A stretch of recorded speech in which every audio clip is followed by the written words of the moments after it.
The food plot aisle isn't a dozen honest tools competing for your money. It's one machine, sold 12 different ways, to a guy who plants 2 acres a year. By the end of this video, you'll know which 3 pieces of equipment actually put green on the ground before the opener, which $8,000 of steel grows the same clover as a $600 setup, and the one upgrade that earns every dollar you hand over for it, plus the planting dates for your part of the country, because the most expensive machine ever built can't save a plot you put in 3 weeks late. 20 seconds? Then I never bring it up again. Every man who ends up $8,000 deep in food plot steel got there the same way. He walked onto a lot with no numbers in his hand and let a commission check tell him what he needed. The compact tractor buyer's vault is the numbers. 50-point used inspection you carry to the lot. Dealer scripts word for word. The financing math that costs people $1,700 when they get it wrong, and they get it wrong constantly. $30 once, ironandacreage.com, first link below. Buy it before the tractor, not after the mistake. All right, here's the map. The whole answer, up front. A sprayer, a broadcast seeder, a cultipacker, somewhere between $600 and $1,500, depending on how patient you are on Marketplace. That kit will plant a 2-acre fall plot that looks exactly like the 2-acre fall plot planted by a $6,000 all-in-one machine. I'll show you the extension research that says so, and the 3 situations where it flatly does not work, because I'd rather you trust me in November than click today. The cultipacker is the one piece worth paying real money for, and the National Deer Association and the University of Tennessee both point at the same reason for it.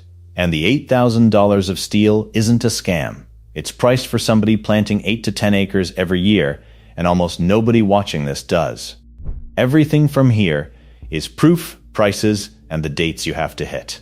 Start with the machine that gets pushed hardest, the one at every deer show with a rope line around it. The all-in-one, Firminator, Plotmaster, whatever badge is on the tailgate. The pitch is 1 pass. Disc, seed, and pack in a single lap, and you're home before dark. And the pitch is honest. These things do what they say. The price is where it gets interesting. A Firminator G3 in the @V size is $6,000 new. Tractor 3-point versions listed on Tractor House ran from $7,100 to $12,100.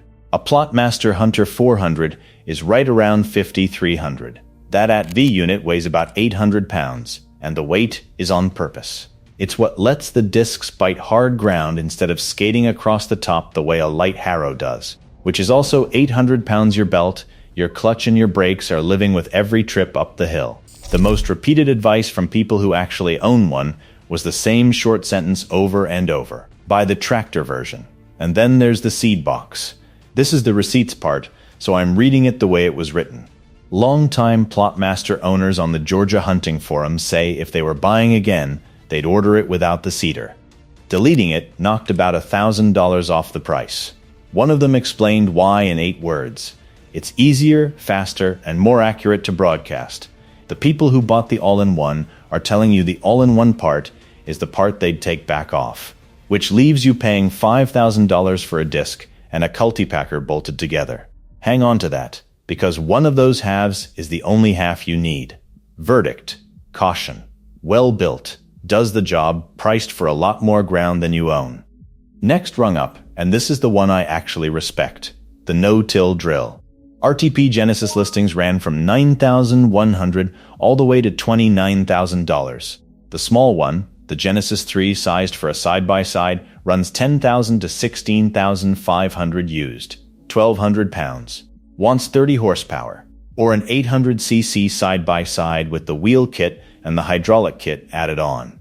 And here's a line I enjoyed. Plotmaster, a company that sells against drills for a living, admits on its own blog that a quality no-till drill starts around $8,000 and most need 40 to 70 horsepower to pull right. Let me be fair to the drill, because it's earned it.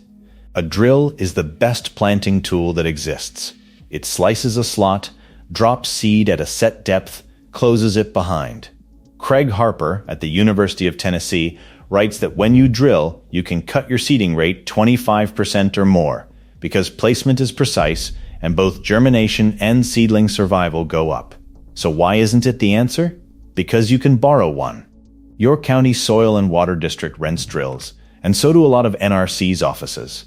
$7 to $13 an acre is common, or $60 to $150 for the day. Or custom hire it.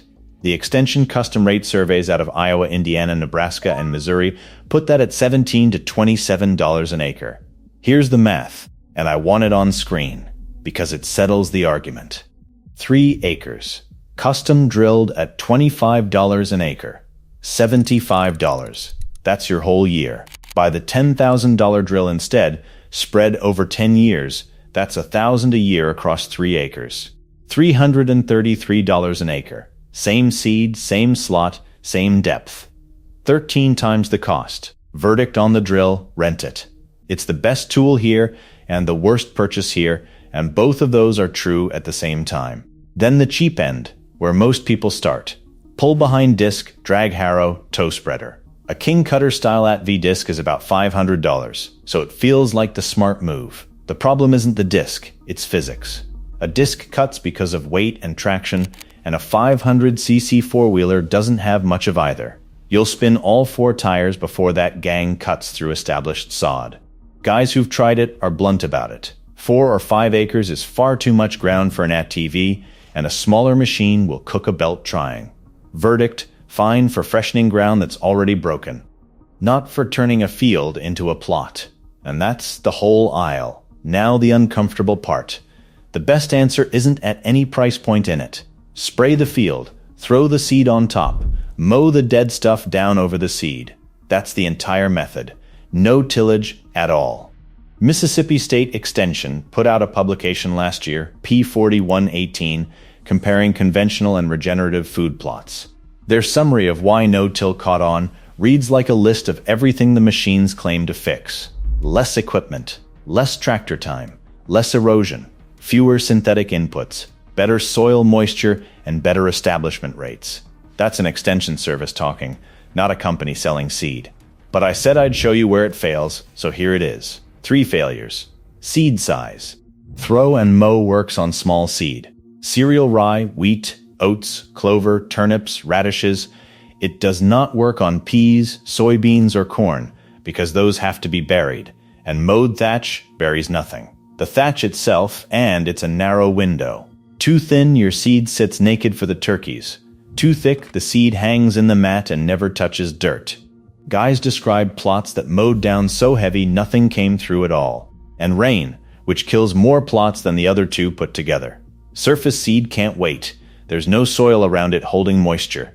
Sit dry too long and it cooks past coming back. There's also a real cost to broadcasting instead of drilling that nobody pushing the simple method mentions. A USTA study out of Salinas, Brennan and Leap, published in Hort Science in 2014, measured it. Broadcasting needed 50 to 100% higher seeding rates to get an equal stand. 2 weeks after planting, the broadcast plots had 1/3 to half less stand than the drilled ones, and the seed scattered anywhere from the surface down to 4 inches deep, while drilled seed all sat at about 3/4 of an inch. Craig Harper gives you the working number. Bump your rate 25% when you're top-sowing into standing vegetation. So that's the honest trade. It costs you seed, and it costs you consistency, and it saves you $8,000. On 2 acres, the extra seed runs about $30.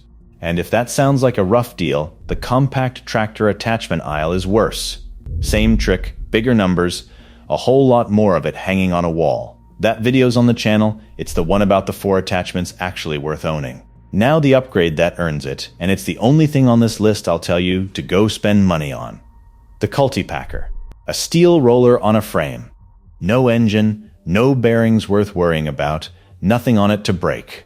The National Deer Association says the job it does is consistent seed to soil contact across the whole plot, while keeping seed from ending up buried too deep. And here's the number that makes it matter. Small seed doesn't carry enough stored energy to push a shoot up from more than about 1/4 inch down. Any deeper, and it germinates into the dark and dies there. So what about dragging a chain link panel behind the four-wheeler? The National Deer Association put that to Craig Harper, and his answers in his food plot guide. A cultipacker is far superior to dragging a chain link fence or anything else you rigged up in the shop. The drag has no downward pressure. It shoves soil into piles instead of pressing seed into it. You've already seen the proof on your own ground. Ask anybody who's planted clover on a small plot where their best germination showed up. Tire tracks. Every time. Wherever something heavy pressed seed into dirt, that's where the stand is thickest. A cultipacker does that to the whole field instead of two 11-inch stripes. It matters on throw-and-mow, too. Mark Turner at the National Deer Association points out that top-sown seed covered by cultipacking or mowing can ride out a dry stretch, while seed thrown onto bare burn ground is a lot more fragile. Price. New 3-point units run $1,800 to $2,700. But this is the one piece where the used market is deep and safe, because there's nothing to inspect. Rebuilt units turn up between $295 and $895 all the time. It was fine in 1974, and it'll be fine when your grandkids plant that field. One caveat, from a guy planting sand in Michigan who's earned the right to say it. A cultipacker raises germination, but it isn't a cure-all. Bad soil is bad soil. Which brings us to the thing that beats every machine in this video. Dollar for dollar. A soil test through Mississippi State costs $8. 8. Alabama Extension puts the reason plainly. In low pH soil, correcting the pH matters more than fertilizer, because the plants can't take up the nutrients you're paying for until the pH comes up. You can spread $200 of 13-13-13 on sour ground, and watch most of it sit there unused. Craig Dougherty at North Country Whitetails puts the gap in yield terms. Getting the soil right is the difference between 1 acre making 2 or 3 tons of forage and that same acre making a handful of scraggly weeds. Ag lime runs $40 to $70 a ton delivered. A 2-acre plot that's never been limed, needing 2 tons an acre, is about $280 to fix a problem no machine in this video can fix at any price. Same goes for seed. Mississippi State ran a cost comparison of common plot plantings. Wheat came in at $37.50 an acre and made about 1,667 pounds of forage. Cereal rye costs $64.50 and made about 2,050. So rye beats wheat by roughly 23% on forage and costs 72% more to plant. Wheat's the value play, and nobody talks about it, because there's no logo on the bag. None of this matters if you plant on the wrong weekend. These windows come from Mark Turner's fall planting guidance at the National Deer Association. The rule that drives all of it: brassicas need a longer runway than cereal grains, because they're building a root down there. Turnips. Radishes and rape go in 70 to 80 days ahead of your average first frost. Grains and clovers go later, and if you plant grains too early in the south. Fall armyworms will eat the whole thing before you ever hang a stand. Great Lakes and Upper Midwest. Brassicas late July into early August. Grains and clover mid to late August. Corn Belt. Brassicas late July to early August up north, early September down south. Grains late August into early September. Mid-south. Brassicas early to mid-August. Grains early to mid-September. Mid-Atlantic and Northeast. Brassicas early to mid-August. Pennsylvania Game Commission says finish north of Interstate 80 by the 2nd or 3rd week of August, around September 1st if you're south of it. They frame it as 40 to 50 days before first frost. Deep South. Brassicas late August into early September. Grains late September into early October. And here's the rule that overrules all of it. With throw-and-mow, the forecast beats the calendar. You want that seed hitting the ground right ahead of a soaking rain, with more rain chances behind it in the 10-day. If the week you picked is bone dry, you wait. Miss the window entirely and you're still not out. Cereal rye at 150 pounds an acre is the last resort plant, and it'll germinate in cold dirt long after everything else has quit on you. So, the verdict. Buy a sprayer, $40 to $130 for a backpack, $200 to $400 for an ATV boom, a hand crank shoulder seeder for small seed because your toe-behind spreader will dump clover like sand, and a used cultipacker, $300 to $900. Under $1,500 for the whole kit, and it outlives you. Spend first $8 on the soil test, then whatever the lime costs. Every dollar there beats every dollar of steel in this video. Rent, don't buy. The no-till drill. $7 to $13 an acre from the district, or $25 an acre to have somebody else do it entirely. Walk away, the all-in-one, the ATV disc kit, and the drill purchase. Now the honest counterweight, because I won't pretend the expensive stuff is worthless. Plant 8 to 10 acres or more every year, and the machine starts paying. Spread across that much ground, owning beats rental fees and rental logistics, and the time savings stack up. Heavy clay or rocky ground, throw-and-mow will disappoint you, and a light ATV disc will bounce right off it. You need weight and down pressure. That's a real reason. Establishing perennial clover or alfalfa meant to sit 5 years. Precise shallow placement pays you back every one of those years. A drill's worth it there. If you're an outfitter, this is the wrong video for you. One 11,000 acre operation said the machine paid for itself several times over, and I believe them. And this last one, people are embarrassed to say out loud. Bad back, a job that eats your Saturdays, small kids, and buying the machine is the difference between plots getting planted and plots not getting planted. That's not waste. Buy the machine. Your time is a real number 2. But if you've got 2 acres and a weekend, you don't have an equipment problem. You've got a pH problem and a rain forecast, and both of those are cheaper to fix. More buyer's guides like this one every week. The next one's a tear down of the used compact tractor market under $10,000. Which ones are worth the drive, and which ones are somebody else's problem you're about to inherit. Subscribe so it finds you. And if this one saved you money, the 4 compact tractors actually worth buying will save you a lot more, because that's where the zeros get serious. It's on screen right now. Pull your soil test before you look at anything with a steering wheel on it. See you in that one.